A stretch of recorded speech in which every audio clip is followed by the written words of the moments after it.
আসসালামু আলাইকুম এভরিওয়ান। আসলে আসছিলাম সরিষা খেতে, হ্যাঁ। তো এই সরিষা খেতে যেই পরিমাণ শাক হয়েছে বুঝতে পারছেন, মানে দেখাই এই শাকটা মানে অনেক জনপ্রিয়, মানে শাকটা খুবই ভালো আমাদের মানব দেহের জন্য। তো ভাবতেছি যে তো ভালো লাগছে, তো আপনাকে দেখাই তুলে কিছু নিয়ে যাব শাক বাসায়। এই এই যে এই শাকগুলো গাইস, এই দেখেন কতগুলা শাক, একদম মানে এই শাকগুলো মানে খাইতে অনেক মজা।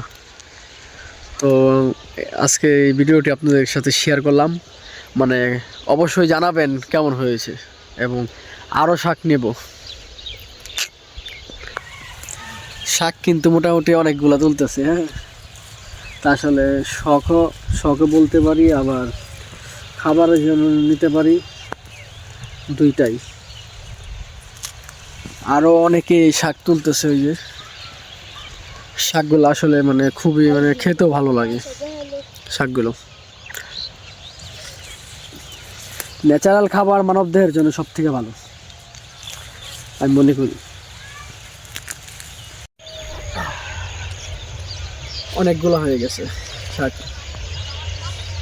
একদম প্রায় 20-25 জন খাবার মতো শাক হয়েছে, মানে অনেক শাক। হয়তো বা ফোনে ছোট দেখা যাচ্ছে বা কম দেখা যাচ্ছে, কিন্তু এখানে অনেক শাক। এগুলা কি শাক কমেন্টে অবশ্যই জানাবেন, মানে আপনাদের এলাকায় কি নামে ডাকে, মানিকগঞ্জে ডাকে এটাকে কি শাক বলতো? বইতা। বইতে শাক বলে। তো আপনাদের এলাকায় কি নামে ডাকে এই শাকগুলো অবশ্যই আপনারা জানাবেন।